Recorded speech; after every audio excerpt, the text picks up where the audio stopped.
Welcome to Vision 2.0. Today I am going to discuss regarding the Rowlatt act. तो आज हम इस video में रॉलेट एक्ट के बारे में जानेंगे। सबसे पहले आपको आसान शब्दों में बता दूं कि रॉलेट एक्ट है क्या। तो रॉलेट एक्ट एक कानून था जो कि ब्रिटिश पार्लियामेंट में इसे बनाया गया था इंडिया पर इम्प्लीमेंट करने के लिए।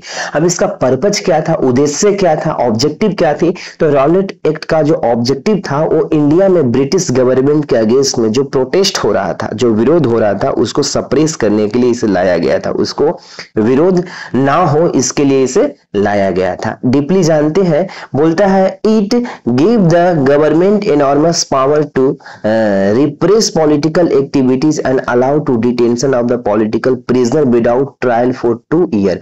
मतलब ये जो कानून के तहत जो ब्रिटिश गवर्नमेंट को इतना बहुत ज्यादा पावर दे दिया जाता है ताकि वो अपने मन से, अपने तौर तरीके के आधार पर जो प्रोटेस्ट करने वाले लोग हैं उनको सप्रेस करे, उनकी आवाजों को दबाए और उनको डिटेंशन करे, उनको जेल में डाले, है ना, ताकि जो विरोध हो रहा है ब्रिटिश गवर्नमेंट के अगेंस्ट में उसे रोका जा सके। इसीलिए इसे महात्मा गांधी काला कानून के रूप में रिकॉग्नाइज करते हैं और इसे अनजस्टिस बताते हुए, अनजस्टिस लॉ बताते हुए इसके अगेंस्ट में पूरे देश भर में आपको आंदोलन का आह्वान करते हैं और आंदोलन चलाते हैं, जिसका नाम था रॉलेट एक्ट सत्याग्रह। तो रॉलेट एक्ट सत्याग्रह आंदोलन महात्मा गांधी द्वारा किस लिए चलाया जाता है? तो रॉलेट एक्ट को, इस काला कानून को वापस लेने के लिए उनको मजबूर किया जाता है। किनको? ब्रिटिश को, ब्रिटिश गवर्नमेंट को। आगे चलते हैं, यहाँ पर देखते हैं। अब महात्मा गांधी के जो आह्वान होता है उस पे हर जगह पर रैलीज होता है ना, ऑर्गेनाइज किया जाता है वेरियस सिटी में। जितने भी वर्कर हैं वो अपने काम छोड़ देते हैं, टीचर अपने टीचिंग छोड़ देते हैं और पूरी तरह रॉलेट एक्ट में को अपना समर्थन देते हैं और इस मूवमेंट को आगे बढ़ाया जाता है। इसके बाद अब यहाँ पर एक बात आपको समझना है कि रॉलेट एक्ट के विरोध में पूरे इंडिया में पैन इंडिया मूवमेंट चलाई जाती है। हर सिटी में इसके अगेंस्ट में आवाज उठाई जाती है। उन्हीं में से एक सिटी है अमृतसर।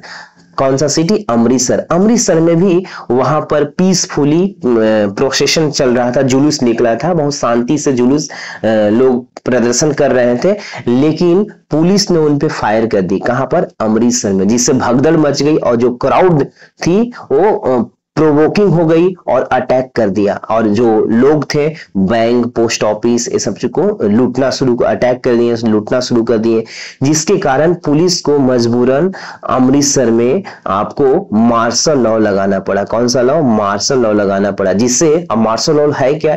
स्पेशली ये जब लग जाता है तो लोग घर से बाहर नहीं निकलते हैं, है ना, निकलते भी तो बहुत इमरजेंसी में, सब अपने अपने घर में रहते हैं।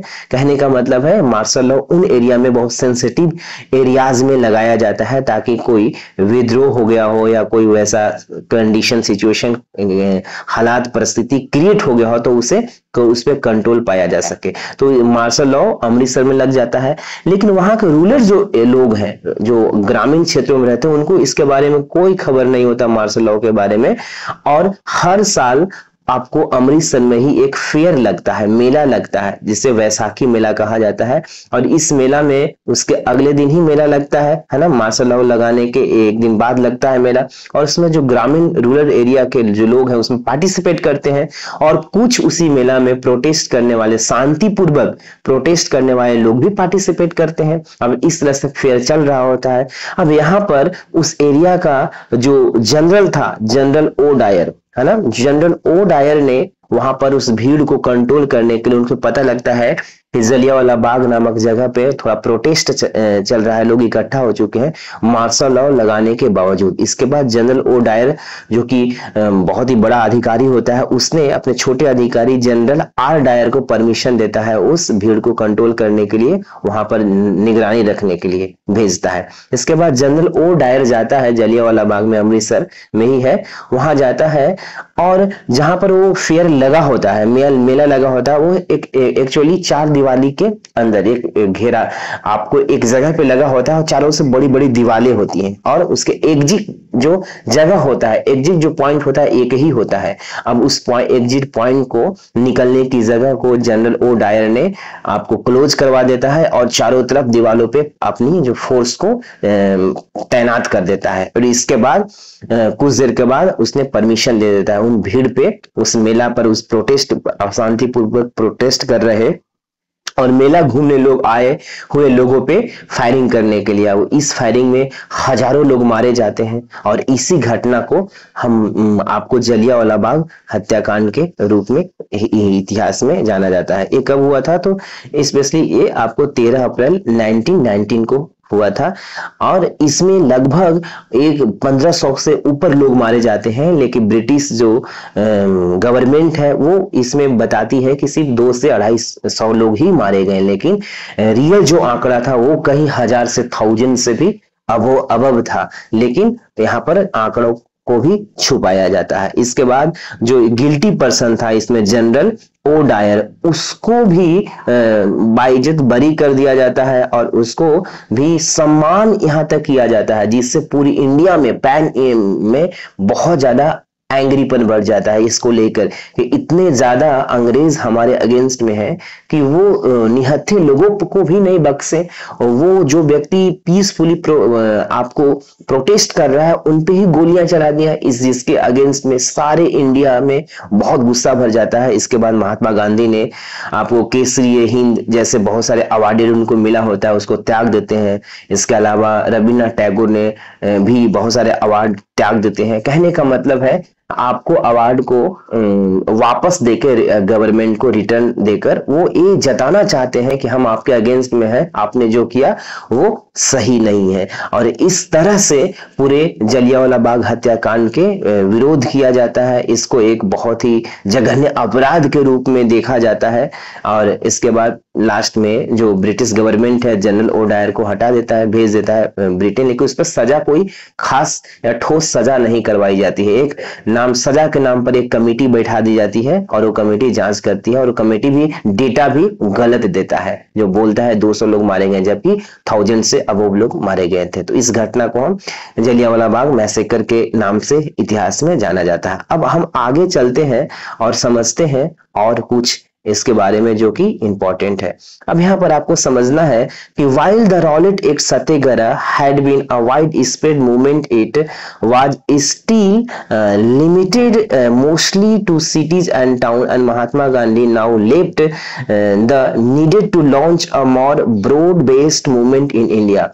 कहने का मतलब है कि महात्मा गांधी अब एक ब्रॉड बेस्ड इवेंट चलाना चाहते थे, मूवमेंट को चलाना चाहते। क्यों चलाना चाहते थे? इसलिए चलाना चाहते थे क्योंकि रॉलेट एक जो सत्याग्रह था वो बहुत ही सीमित एरिया में ही, वो ऐसा नहीं वो भी बड़ा मूवमेंट था लेकिन वो लिमिटेड, मोस्टली लिमिटेड सिटीज में ही वो सीमित कर रह गया था। इसलिए वो एक पैन इंडिया मूवमेंट लॉन्च करना चाहते थे, इंडिया पैन इंडिया मूवमेंट, ताकि जिसमें सारे व्यक्ति इन्वॉल्व हो। और वो मूवमेंट कौन होगा? वो मूवमेंट आगे नॉन कॉपरेशन मूवमेंट के नाम से जाना जाएगा।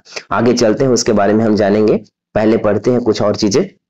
बोलता है no such movement could be organise without bringing the Hindu and Muslim closer together, and one way of doing this failed was to take up the Khilafat issue. कहने का मतलब है कि कोई भी पैन इंडिया मूवमेंट कब चलेगा? तभी चलेगा जब हिंदू और मुस्लिम एक हो जाएंगे, हिंदू और मुस्लिम जो एक होंगे। तो ये सबसे ज्यादा जरूरी था महात्मा गांधी के लिए कि पहले वो हिंदू और मुस्लिम को एक साथ लाएं, एक अम्ब्रेला के अंदर लाएं, तब कोई पैन इंडिया मूवमेंट चलाएं तो वो ज्यादा सफल होगा। इसी बीच वो ऐसे कुछ ढूंढ ही रहे थे, सर्च कर रहे थे इशू की, वहां पर खिलाफत इशू उनके पास आती है। खिलाफत इशू मतलब कहने खिलाफत मूवमेंट चलकर आता है और इस खिलाफत मूवमेंट को महात्मा गांधी क्या करते हैं? लीड करते हैं। और इस खिलाफत मूवमेंट के तहत महात्मा गांधी ये प्रयास करते हैं कि हिंदू और मुस्लिम की जो एकता है वो क्लोज हो जाए, हिंदू और मुस्लिम एक हो जाए ताकि हम कोई पैन इंडिया मूवमेंट चला सके। अब ये खिलाफत इशू के कारण महात्मा गांधी इसमें सफलता प्राप्त कर जाते हैं, हिंदू और मुस्लिम को एक करने में। अब यहाँ पर आपको समझना है कि खिलाफत मूवमेंट था क्या। देखो खिलाफत मूवमेंट स्पेशली एक रिलीजियस मूवमेंट था। जैसे आपने फर्स्ट वर्ल्ड वॉर में क्या होता है कि जो टर्की ऑटोमन अंपायर होता है वहां पर जो रूल कर रहा होता है वो खलीफा रूल कर रहा होता है। खलीफा होता कौन है, स्पेशली जो खलीफा होता है वो religious spiritual head of the Islamic world होता है। दुनिया में जितने इस्लाम लोग को मानने वाले, धर्म के मानने वाले जो लोग हैं वो खलीफा को अपने स्पिरिचुअल लीडर के रूप में देखते हैं, हेड ऑफ स्टेट के रूप में देखते हैं। और लेकिन और जो है खलीफा था वो ऑटोमन अंपायर का किंग था। तो ऑटोमन अंपायर जैसे ही ऑटोमन अंपायर को रूल करता था, कंट्रोल करता था स्पिरिचुअली और भी अदर तरह से। तो जैसे ही फर्स्ट वर्ल्ड वॉर में ऑटोमन अंपायर हारता है ब्रिटेन से, तो ब्रिटेन आर्मी ने ऑटोमन अंपायर को तहस नहस कर देता है, डिक्लाइन कर देता है और जो खलीफा को जेल में डाल देता है। जिसके तहत अब क्या, क्योंकि खलीफा स्पिरिचुअल लीडर है पूरी दुनिया का, इस्लामिक वर्ल्ड का, तो दुनिया के इस्लाम इसके अगेंस्ट हो जाते हैं। और जो इंडिया में भी इस्लाम जो लोग होते हैं, मानने वाले जो लोग हैं, वो एक मूवमेंट चलाते हैं और इस मूवमेंट का नाम खिलाफत मूवमेंट रखा जाता है। क्यों रखा जाता है, क्योंकि खिलाफत आपको ये जो खलीफा था के नाम पे ही इस मूवमेंट का नाम खिलाफत मूवमेंट रखा जाता है। और इस मूवमेंट को इंडिया में लीड कौन करते हैं, महात्मा गांधी। और इस मूवमेंट के जरिए महात्मा गांधी ये प्रयास करते हैं कि हिंदू मुस्लिम में एकता हो जाए, हिंदू मुस्लिम एक छतरी के अंदर आ जाए, एक अम्ब्रेला के अंदर आ जाए, ताकि वो पैन इंडिया मूवमेंट चला सके और जलियांवाला बाग हत्याकांड जैसे जो मैसेकर था उसकी बदला ले सके वो, और इंडियन रिटालिएट कर सके, है ना।